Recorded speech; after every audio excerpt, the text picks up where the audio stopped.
The day I found my bank account completely empty, I believed that was the worst thing my own son could ever do to me. I was wrong. My name is William Parker.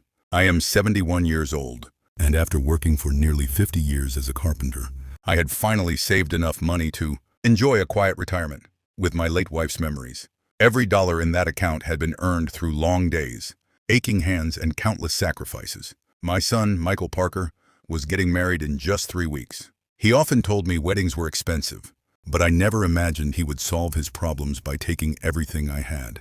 That morning, I stopped at the bank to withdraw money for my monthly bills. The young teller looked confused as she checked my account twice. Then she looked at me with sympathy and quietly said, "Mr. Parker, your balance is zero." I smiled because I believed she had made a mistake. I had checked the account only a few days earlier. My retirement savings were still there. I asked her to print the recent transactions. As the paper slowly came out of the printer, my heart began pounding. One withdrawal after another. Every dollar had disappeared over the past 2 weeks. Each transfer carried the same authorization code, one that belonged to my son. I could barely breathe. I drove straight to Michael's apartment, hoping there had been some terrible misunderstanding. When he opened the door, he did not even look surprised to see me. Before I could ask a single question, he smiled and said, "Dad, I was going to tell you after the wedding." My hands began shaking. "Tell me what?" I asked.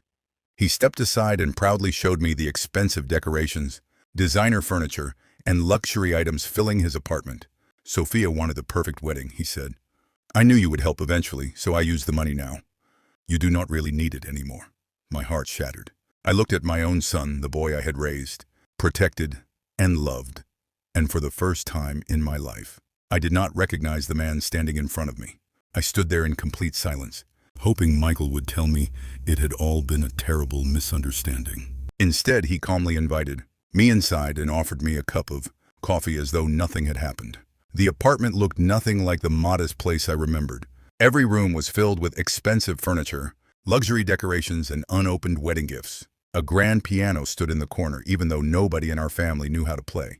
Crystal chandeliers hung from the ceiling, and designer clothing covered the living room sofa. I looked around in disbelief before turning back to my son. "Michael," I said quietly, "that money was everything I had." He sighed impatiently and folded his arms. "Dad, you always worry too much. You are retired now. What do you need that money for?" His words hurt more than the missing savings. Every dollar in that account represented years of missed vacations, overtime shifts, aching hands, and sacrifices made so he could have a better life. I reminded him of the nights I worked double shifts to pay for his college tuition and the weekends I spent repairing other people's homes instead of spending time with my family. He simply shrugged. "You always said family comes first," he replied. "I am your family." Before I could answer, his fiancée, Sophia, walked into the room carrying a folder filled with wedding plans. She smiled politely until she realized why I had come. Her expression immediately changed. "Michael already explained everything," she said. "The wedding is only 3 weeks away. We cannot cancel everything now." I looked at both of them in disbelief. Neither one apologized. Neither one asked how I would survive without my retirement savings. To them, my lifetime of hard work had become nothing more than another wedding expense. As I slowly turned to leave, Michael called after me. "Dad, there is one more thing I forgot to mention." I stopped at the doorway without looking back. "What now?" I asked. There was an uncomfortable silence before he quietly said the words that made my entire world stop. "I also signed the papers to sell your house. The buyers move in next week." For several seconds, I could not speak. I slowly turned around and stared at Michael, convinced I had misunderstood him. "What did you just say?" I asked quietly. He looked uncomfortable but did not deny it. "Dad, the house is sold," he repeated. "The buyers have already signed the contract. We needed the money to pay for the wedding and our new condo." My legs suddenly felt weak. That house was not just another building. I had built most of it with my own hands nearly 40 years earlier. Every wall carried a memory of my late wife. Every room reminded me of birthdays, Christmas mornings, family dinners, and the life we had created together. I took a deep breath and tried to stay calm. "Michael," I said, "that house is in my name. You cannot sell it without my permission." He avoided my eyes before quietly answering, "I use the power of attorney. You signed after your surgery last year." My heart stopped. I remembered signing those papers while recovering from the operation. Michael had told me they were only for paying my bills if I became too sick to manage my finances. I had trusted him without reading every page because he was my son. Sophia folded her arms and said, "Everything was completely legal." Her words felt colder than ice.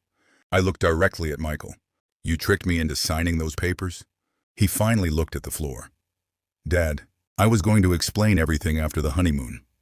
Tears filled my eyes, but I refused to let them fall. I walked toward the front door without saying another word. As I reached my car, my phone began ringing. The caller ID showed an unknown number. I almost ignored it, but something told me to answer. "Mr. Parker?" A man's voice asked politely. "My name is David Reynolds. I am the attorney representing the people who just purchased your home.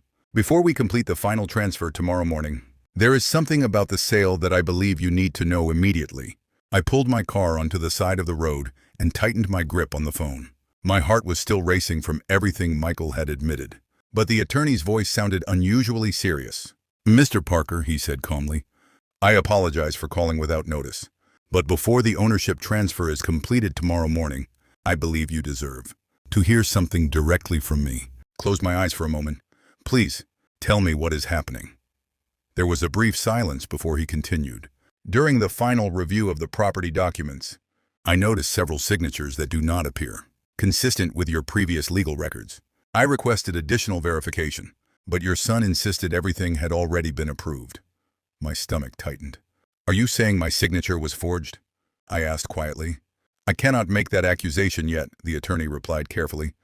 "But I am saying the documents deserve a full investigation before anyone receives the keys." Hope, something I thought I had already lost, slowly returned to my heart. I immediately asked if the sale could still be stopped. "Possibly," he answered, "but you must come to my office first thing tomorrow morning with any identification and any documents proving the house belongs to you." I promised I would be there. As I ended the call, another memory suddenly returned to me. After my surgery, Michael had brought several papers to my hospital room, saying they would help him manage my bills while I recovered. I had trusted him completely. I never imagined those papers could one day be used to take away my home. My hands were shaking as I drove back toward the house. When I arrived, I noticed a large moving truck parked outside. Several strangers were already carrying furniture onto the sidewalk, while a real estate agent stood near the front door giving instructions. One of the workers looked at me and politely smiled. "Good evening, sir," he said. "We have been told the property must be empty before tomorrow afternoon."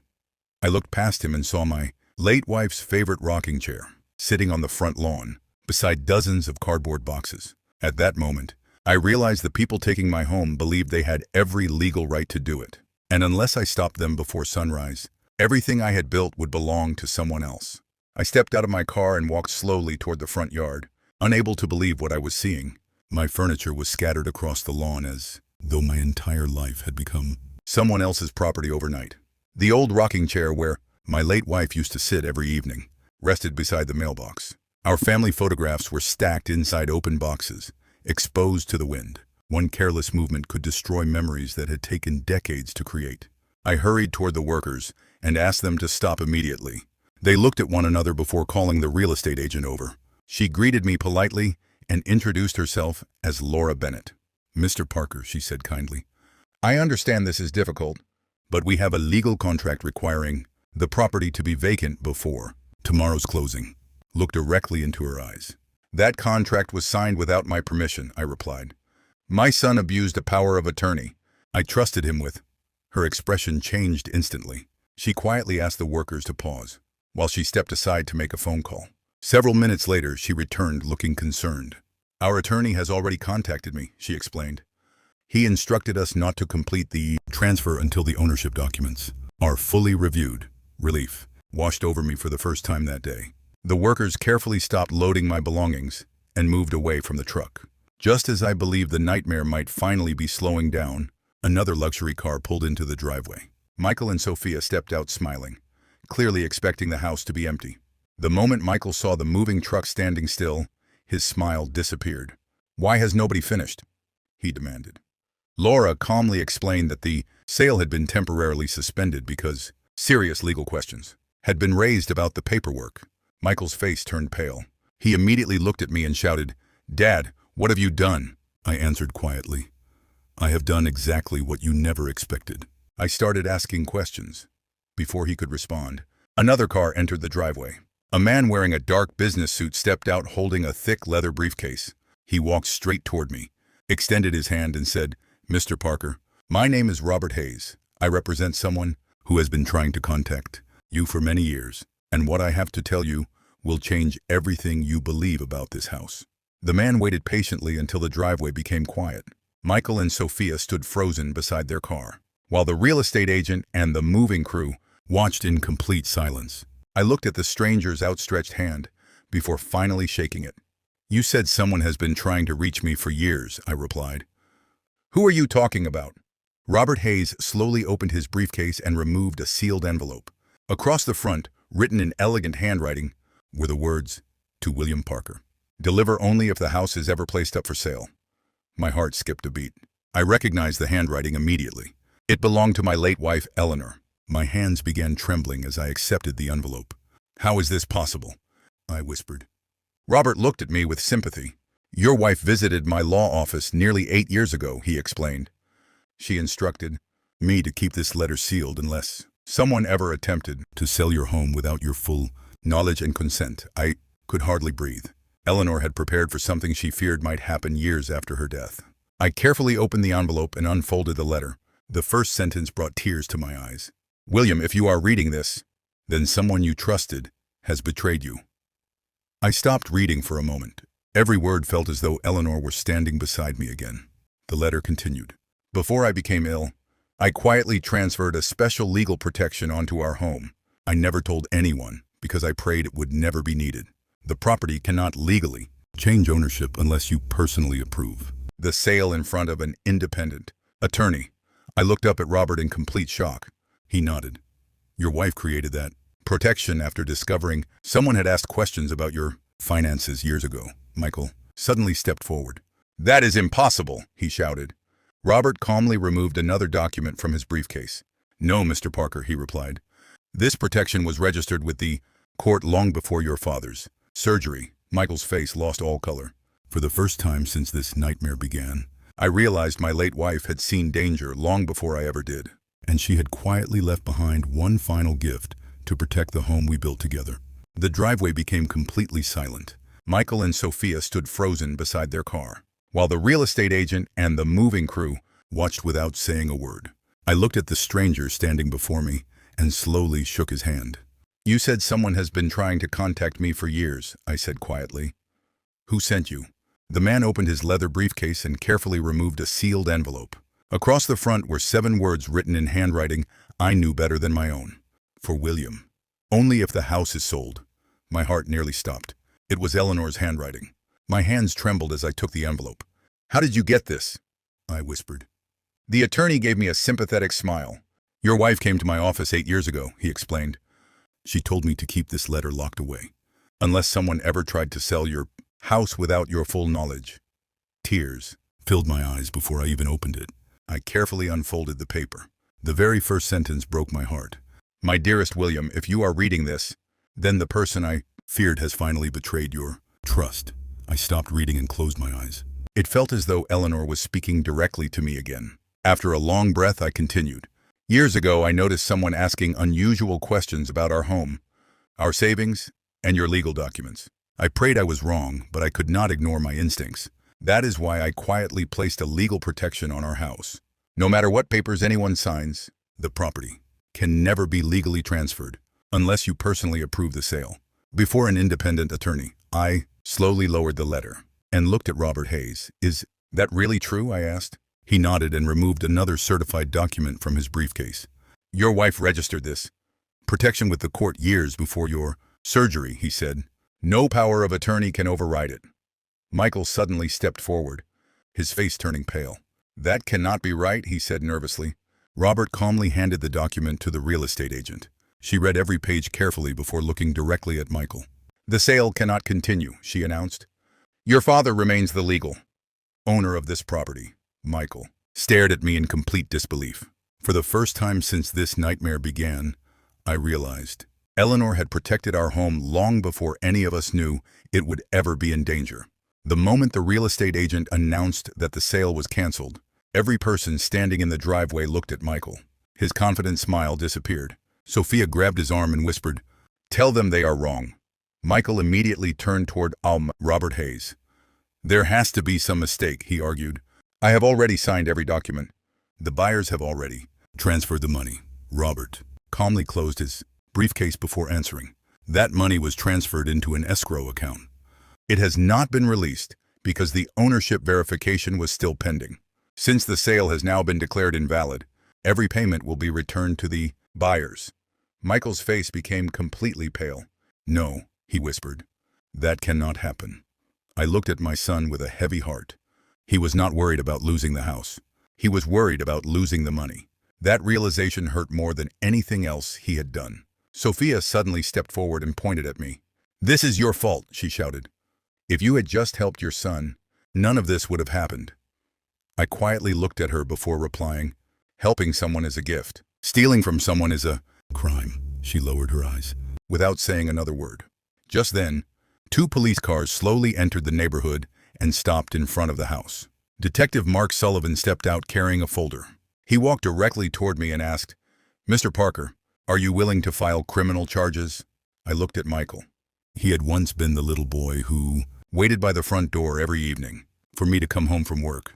I remembered teaching him to ride a bicycle, helping him with homework, and holding his hand on his first day of school. Those memories refused to disappear, even after everything he had done. Michael finally looked up and quietly said, "Dad, I never thought it would go this far." Before I could answer, Detective Sullivan opened the folder and removed a new set of bank records. "Mr. Parker," he said seriously, "there is something else you need to see. These documents prove your son did not act alone. Someone else planned this entire scheme months before your retirement savings disappeared." My heart began pounding once again. I slowly took the papers, wondering who could possibly have convinced my own son to betray me. I slowly opened the folder Detective Sullivan had handed me. The first few pages showed bank transfers, loan agreements, and dozens of phone records stretching back nearly 6 months. Every transaction led to the same person. It was not Michael. It was Sophia's father, Richard Collins. My hands began shaking. Richard had always appeared polite whenever we met. He called me family and constantly spoke about honesty and respect. I never imagined he had been secretly pulling the strings behind everything. Detective Sullivan pointed to one of the bank transfers. 3 days before your retirement account was emptied, Richard Collins received a large payment from a private lender, he explained.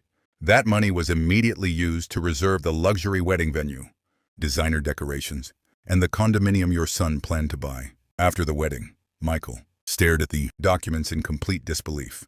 "No," he whispered. "Sophia's father told me it was only a temporary loan. He promised we would repay everything after selling Dad's house." I looked directly into my son's eyes. "So you knew from the beginning that my house was going to be sold?" He lowered his head and could not answer. That silence told me everything I needed to know. Just then, Sophia's phone began ringing. Her face turned pale the moment she saw the caller's name. Without answering, she quietly slipped the phone into her purse. Detective Sullivan noticed immediately. "Mrs. Collins," he said calmly, "I suggest you answer that call." With trembling hands, she accepted the call and placed it on speaker. Richard Collins sounded nervous. "Sophia," he said quickly, "leave the house immediately. The police have frozen every account. Do not tell anyone where I am." The driveway became completely silent.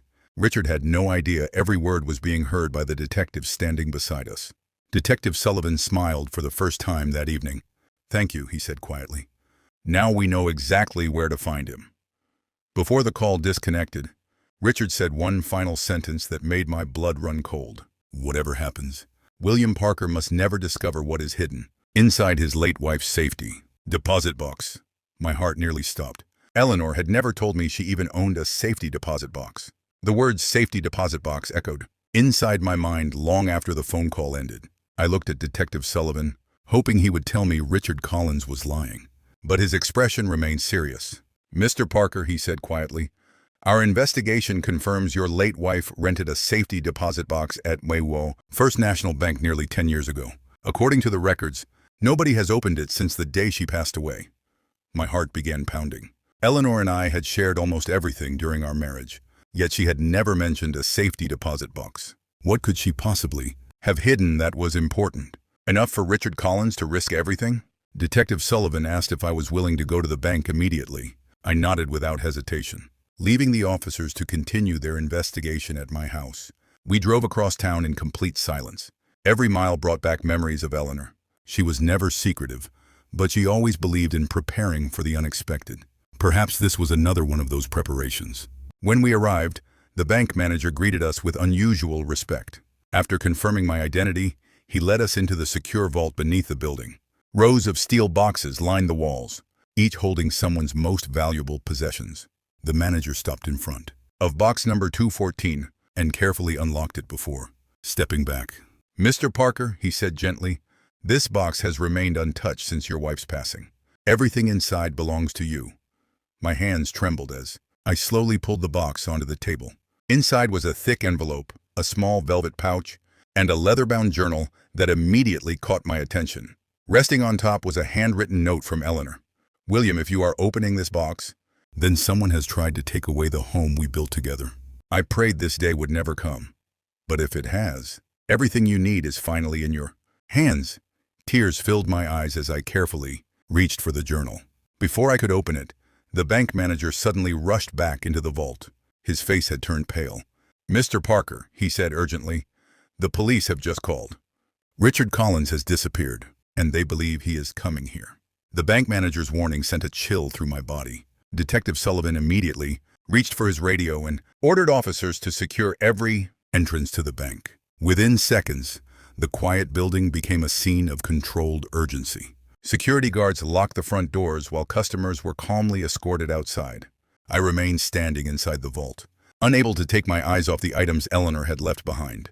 If Richard Collins was willing to risk being arrested just to reach this safety deposit box, then whatever it contained had to be far more valuable than money. I slowly opened the leather journal. The first page was dated almost 9 years earlier. Eleanor had written every entry by hand. She described unusual meetings with Richard Collins, strange questions about our property, and repeated attempts to convince her to sell our home. At first, she believed he simply admired the land. But as the entries continued, she became convinced he wanted something hidden beneath it. My heart began racing. Hidden beneath the house? I turned another page. Eleanor had attached an old photograph showing our backyard during the year we first built the home. A red circle had been drawn around the large oak tree near the back fence. Beneath the picture, she had written just one sentence. "If anyone ever tries this hard to buy our house, they are not buying the house. They are searching for what is buried beneath it." I stared at the photograph in disbelief. Detective Sullivan leaned over my shoulder and quietly asked, "Did your wife ever mention burying anything?" I slowly shook my head. "Never." Before either of us could speak again, loud shouting echoed through the hallway outside the vault. One of the officers yelled, "He is inside the building." Footsteps thundered closer. Richard Collins had somehow slipped past the police and entered the bank. The detective quickly closed the journal and handed it back to me. "Mr. Parker," he said firmly, "whatever Eleanor hid beneath that oak tree, Richard is desperate to find it before you do." My heart pounded as the sound of approaching footsteps grew louder with every passing second. Richard Collins burst into the vault with desperation written across his face. 2 security guards chased after him, but he ignored everyone and fixed his eyes on the journal in my hands. "Give it to me," he shouted. "You have no idea what Eleanor was hiding." Detective Sullivan immediately stepped between us and ordered him to stop, but Richard refused. He pointed directly at the old photograph showing the oak tree behind my house. "That photograph is worthless without the last page," he yelled. "She separated the map before she died." My heart skipped a beat. I quickly turned through the journal. He was right. The final page had been carefully cut out years ago. Only the torn edges remained. Eleanor had removed it herself. Richard smiled when he saw my reaction. "Now you understand," he said. "She knew I would come looking one day." Detective Sullivan placed Richard in handcuffs, but Richard simply laughed. "You are already too late," he said confidently. "Someone is digging beneath that tree right now." Those words hit me like a hammer. My house was still surrounded by officers, but if Richard had accomplices, they could already be there. Detective Sullivan immediately called the team guarding my property and ordered them to search the backyard. We rushed out of the bank and drove toward my home with flashing lights and sirens. Every second felt like an hour. When we finally turned onto my street, I saw police vehicles blocking the entrance. Several officers were running toward the backyard. I jumped out of the car before it even stopped. The moment I reached the oak tree, I froze. The ground beneath it had already been dug up. Fresh soil was scattered everywhere, and a deep hole stood where the roots had once rested. My heart sank. We were too late. Then one officer climbed out of the hole holding a small rusted metal box. "Detective," he shouted. "We found it!" Everyone gathered around as the box was carefully placed on the ground. It was old, scratched, and locked with a tiny brass latch. Across the lid, carved by hand decades earlier, were 5 words that made my eyes fill with tears. For William. With my love. I knelt beside the small metal box, unable to take my eyes off the words carved into the lid. For William. With my love. Eleanor had hidden it beneath the oak tree years before she passed away, never telling a single person where it was. My hands trembled as Detective Sullivan carefully handed it to me. "Mr. Parker," he said quietly, "this belongs to you." I slowly released the tiny brass latch. The old hinges creaked as the lid opened. Inside was a bundle of neatly folded letters, tied with a faded blue ribbon, several old photographs, and a small velvet pouch. Resting on top was another envelope with Eleanor's handwriting. "William, if this box is in your hands, then you have already discovered how far greed can push people. Please promise me one thing before you read another word. Do not allow what happened to destroy your heart." Tears rolled down my face as I unfolded the letter. Eleanor continued, "Everything inside this box belongs to our family, but its true value is not money.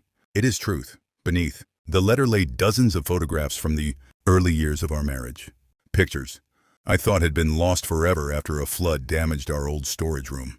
There were photographs of Michael as a little boy learning to ride his bicycle, our first Christmas inside the house we built together, and the day Eleanor planted the oak tree with her own hands. Every memory I believed had disappeared was safely preserved inside that box. I looked up at Richard Collins, who was standing beside the police car in handcuffs. "You destroyed my family for this?" I asked quietly. He lowered his eyes and whispered, "I thought there was gold. Or cash. Something valuable buried there." I slowly held up one of the old family photographs. "There was something valuable," I replied. "Just not the kind you understand." The EU officers remained silent as they watched the moment unfold. Richard had spent years chasing imaginary riches, only to discover that Eleanor had hidden something no thief could ever truly steal. Just then, Detective Sullivan reached into the bottom of the box and noticed one final item hidden beneath the photographs. It was a sealed legal document with Eleanor's signature across the front. He looked at me and said softly, "Mr. Parker, I believe your wife has left you one final surprise." I carefully accepted the sealed document from Detective Sullivan. My hands were trembling so badly that I could barely break the wax seal. Eleanor's handwriting covered the front. "To my beloved William. Open this only after you have recovered our home." I unfolded the papers slowly. The first page was a legal document. The second was a handwritten letter. "William, if you are reading this, then our house is finally safe again. I knew one day you might wonder why I fought so hard to protect this home." The answer was never hidden beneath the oak tree. It was always inside these walls. I looked around at the house I had built with my own hands nearly 40 years earlier. Eleanor continued, "This house watched our children take their first steps. It heard our laughter during every Christmas dinner. It sheltered us through every storm. It comforted us when we cried. A home is never measured by its price. It is measured by the love that grows inside it." Tears blurred my vision. The letter went on. "There is one final document attached to this letter. I signed it years ago because I knew one day you would need it. If anyone ever betrayed your trust, I wanted you to have the freedom to decide your own future." Behind the letter was another legal agreement. Robert Hayes carefully reviewed every page before looking up at me. "Mr. Parker," he said with a smile, "your wife transferred her entire inheritance into a protected retirement trust in your name many years ago. Nobody, not your son, not anyone holding a power of attorney, could ever access it." My heart stopped. I never knew Eleanor received an inheritance." Robert nodded. "She never spent it. She invested every dollar for your future, because she feared someone might one day take your savings." Detective Sullivan smiled. "Your retirement was never destroyed, Mr. Parker," Eleanor quietly rebuilt it years before anyone tried to steal from you. I closed my eyes as tears rolled down my face. Even after her death, she was still protecting me. Just then, Michael slowly walked toward me. His eyes were red from crying. "Dad," he whispered, "I have lost everything." For a long moment I said nothing. Then I quietly replied, "No, Michael. You lost everything the day you chose money over your own family." I looked at Michael for a long moment. He stood before me with his shoulders lowered and tears filling his eyes. For the first time since this nightmare began, he did not argue, make excuses, or blame someone else. "Dad, I was wrong," he whispered. "I kept telling myself I was doing everything for my future. But I destroyed the family that gave me everything." His voice broke. Before he could finish, Sophia quietly removed her engagement ring and placed it into his hand. "I cannot build a marriage on the stolen life of your father," she said softly.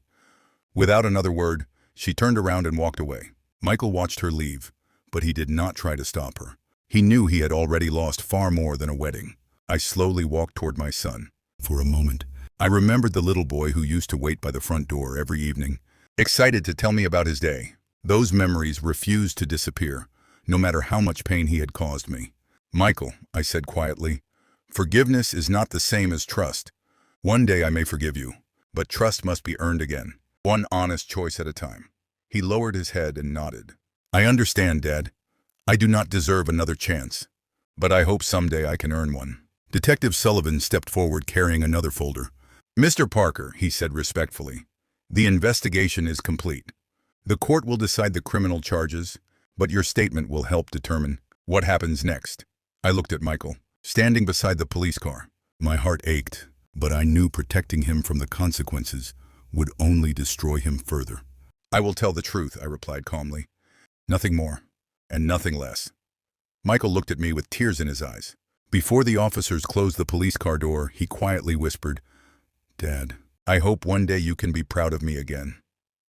I could not answer, because only the future could decide whether those words were the beginning of a changed man or simply another broken promise. The courtroom was filled with silence on the morning of Michael's hearing. I had never imagined I would one day sit on one side of a courtroom while my own son stood on the other. He looked completely different from the confident young man who had emptied my bank account and tried to sell my house. His expensive suit was gone. His shoulders were lowered, and he could barely look in my direction. The judge carefully reviewed every document, every bank transfer, every forged signature, and every statement collected during the investigation. There was no doubt about what had happened. Michael had abused my trust, misused the power of attorney, and attempted to transfer my property without my informed consent. When the judge finally asked if I wished to speak, I slowly stood. Every eye in the courtroom turned toward me. "Your Honor," I began quietly, "nothing my son did can be excused. He betrayed the father who spent a lifetime trying to protect him. But I also believe that punishment, without the opportunity to change, creates nothing except more broken families. I am not asking the court to ignore his crimes. I am only asking that whatever sentence is given, it gives him a chance to become the man his mother always believed he could be." The courtroom remained silent for several seconds. Even Michael could not stop the tears running down his face. The judge nodded respectfully before announcing the decision. Michael would repay every dollar taken from my retirement account, complete hundreds of hours of community service helping elderly homeowners, remain under financial supervision for several years, and face imprisonment if he violated any condition. It was a serious punishment, but it also gave him one final opportunity to rebuild his life honestly. As everyone prepared to leave, Michael slowly walked toward me. He stopped only a few feet away and quietly placed the spare key to my house into my hand. "Dad," he whispered, "this key was never mine to take." Closed my fingers around it without saying a word. As I watched him leave the courtroom, I realized something Eleanor once told me had always been true. The strongest fathers are not the ones who never face heartbreak. They are the ones who continue choosing wisdom even after their hearts have been broken. 1 year passed more quickly than I expected. Life inside the old house slowly became peaceful again. I repaired the broken fence, repainted the front porch, and planted fresh flowers around the oak tree where Eleanor had hidden the little metal box. Every evening, I sat in her favorite rocking chair and read one page from her journal. It reminded me that even during the darkest moments, she never allowed fear to become stronger than hope. Michael kept every promise the court required. He worked long hours helping elderly homeowners repair leaking roofs, broken stairs, and damaged fences. Week after week, he quietly repaid the money he had stolen from my retirement account. He never complained. He never asked for sympathy. One Saturday afternoon, while I was fixing the mailbox, an old pickup truck stopped in front of my house. Michael stepped out carrying a toolbox that looked very familiar. It had once belonged to me. He walked slowly toward the porch and placed it at my feet. "Dad," he said softly, "I found this in my garage. It should never have left this house." I looked inside the toolbox. Every hammer, saw, and measuring tape was exactly where I had left it years ago. Those old tools had helped me build the very home Michael had nearly taken away. "I have something else to show you," he said nervously. He reached into his pocket and handed me a small bank receipt. I studied it for a moment before realizing what it meant. The final dollar of my retirement savings had been returned. Michael looked at me with tears in his eyes. "I know paying the money back does not erase what I did," he whispered. "But I wanted you to know." I finally finished. I folded the receipt and placed it inside my shirt pocket beside Eleanor's last letter. For the first time in a long while, I saw a small glimpse of the son I thought I had lost forever. I gently picked up the old toolbox and smiled. "Come inside," I said quietly. "There is still a lot of work to do around this house, and I could use another pair of hands." Michael looked at me in complete surprise. Without saying another word, he followed me through the front door, hoping that this time he was finally walking back into his family instead of away from it. The old house slowly began to feel alive again. Every Saturday, Michael arrived early with his toolbox before I had even finished my morning coffee. We repaired loose floorboards, painted faded walls, replaced broken windows, and rebuilt the back fence together. At first, our conversations were short and awkward. We spoke only about measurements, nails, and paint colors. But as the weeks passed, the silence between us slowly disappeared. One afternoon, while repairing the old porch swing Eleanor loved so much, Michael suddenly stopped working. He looked down at the weathered wooden boards and quietly asked, "Dad, do you think Mom would ever forgive me?" I rested my hammer on the porch and looked toward the oak tree. "Your mother believed people should always have the chance to change," I answered softly. "But she also believed that real change is proven by actions, not words." Michael nodded without saying anything else. I could see the weight of guilt still resting on his shoulders. A few days later, there was another knock at my front door. Standing outside was Sophia. She looked completely different from the confident young woman who had once blamed me for everything. She quietly held out a small envelope. "Mr. Parker," she said, "I came to return something that never belonged to me." Inside the envelope was Eleanor's wedding ring. My heart nearly stopped. It had disappeared during the investigation, and I had believed it was gone forever. Tears filled my eyes as I carefully held it in my hand. Sophia lowered her head. "My father took it while searching through your house," she whispered. "I found it hidden among his belongings after his arrest." She paused before continuing. "I cannot change what my family did, but I hope returning this brings you a little peace." I thanked her quietly. As she walked away, I slipped Eleanor's ring back onto the chain I always wore around my neck. It rested beside her final letter, exactly where it belonged. Looking toward the sunset, I smiled for the first time in many months. Some things that are lost can never be replaced. But sometimes, if we keep believing, life finds a way to bring the most precious pieces back home. The first Christmas after everything happened felt very different. For the first time in years, the house was filled with quiet laughter instead of painful memories. Michael arrived early that morning carrying a small box wrapped in simple brown paper. It was not expensive. There were no shiny ribbons or fancy decorations. He placed it gently on the kitchen table and looked at me. "Dad," he said softly, "this is the first gift I have ever bought with money I earned. Honestly, since everything happened." Slowly opened the package. Inside was a beautiful wooden picture frame that Michael had made with his own hands during his community service workshop. Carefully placed inside the frame was an old family photograph of Eleanor, Michael, and me standing in front of our house on the day we finished building it. I stared at the picture for several seconds before tears filled my eyes. Michael smiled sadly. "I found the photograph inside Mom's old journal," he explained. "I wanted us to remember the family we almost lost." I placed the frame on the fireplace, where everyone could see it. Just then the doorbell rang. When I opened the door, several elderly neighbors stood outside carrying homemade pies, cookies, and warm meals. One of them smiled and said, "William, Michael has been helping people all over town this year. He repaired my roof without charging a single penny. We wanted to thank both of you." I looked at Michael. He seemed embarrassed and quietly lowered his head. He had never told me about any of it. That evening, after everyone had gone home, we sat together beside the Christmas tree. The lights reflected softly across the room Eleanor had once decorated every December. Michael finally broke the silence. "Dad, I used to believe success meant owning expensive things. Now I know success means having people who Still believe in you after you have made terrible mistakes. I smiled and gently placed my hand on his shoulder. Your mother always said a broken family can heal if every person chooses humility over pride. Michael nodded as he looked at Eleanor's photograph above the fireplace. For the first time in a very long while, the house no longer felt empty. It felt like home again, exactly as Eleanor had always dreamed it would. The following spring, life finally settled into a peaceful rhythm. The court case was over. My retirement savings had been fully restored, and the old house once again echoed with the quiet comfort Eleanor had always loved. One bright Saturday morning, Michael arrived carrying a small folder instead of his toolbox. He looked nervous as he sat across from me at the kitchen table. "Dad," he said quietly, "there is something I need you to see." He handed me the folder. Inside were the papers for a small carpentry business he had started with money he had earned himself. At the top of the first page was the company name, Parker & Son Woodworks. I looked at him in surprise. "You named it after both of us?" I asked. Michael nodded.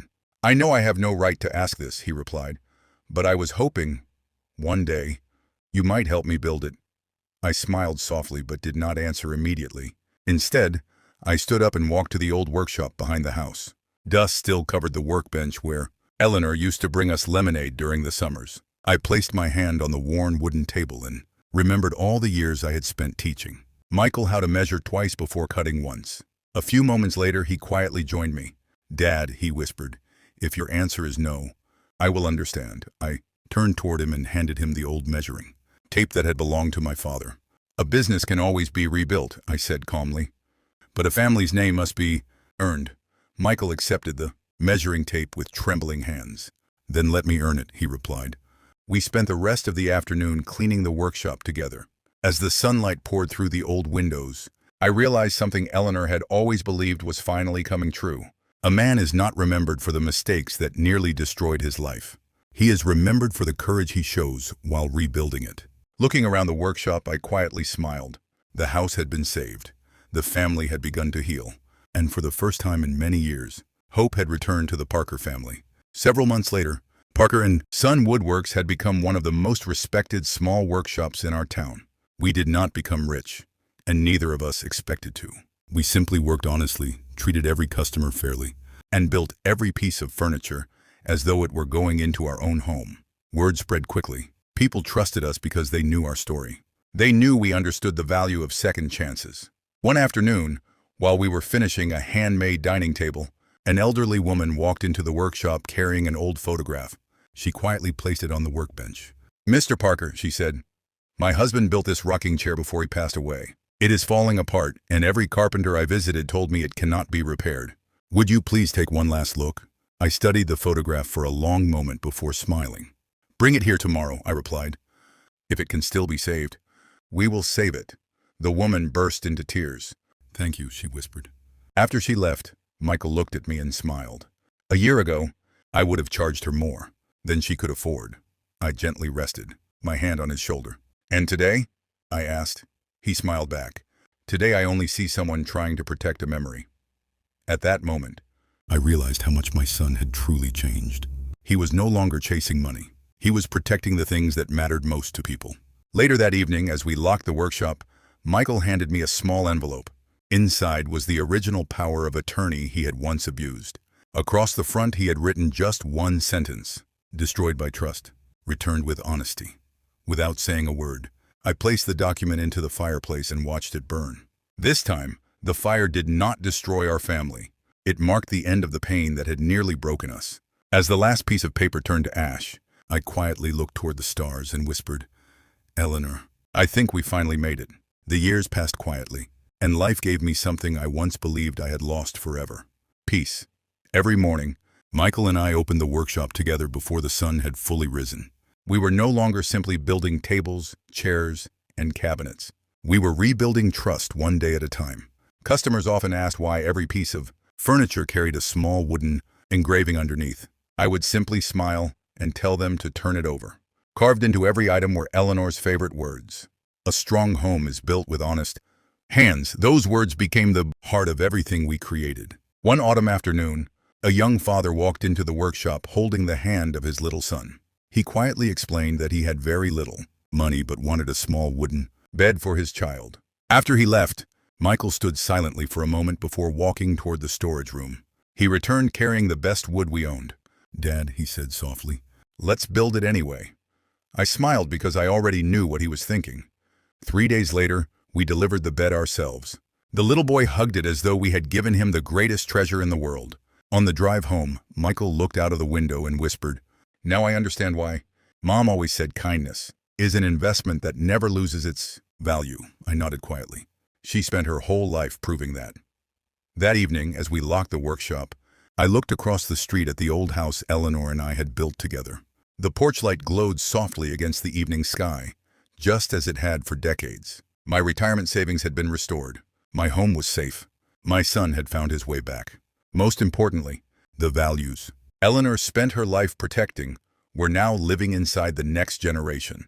As I slipped her wedding ring back beneath my shirt, close to my heart, I smiled toward the sky and whispered, "Thank you, Eleanor. Your greatest inheritance was never money. It was the family you taught us how to become." The following summer, our family gathered in the backyard beneath the old oak tree for the first time in many years, the same tree that had once hidden Eleanor's little metal box now shaded a table surrounded by laughter instead of heartbreak.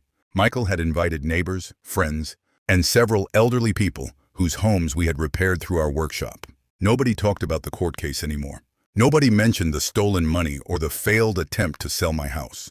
Those painful chapters had become part of our history, but they no longer controlled our future.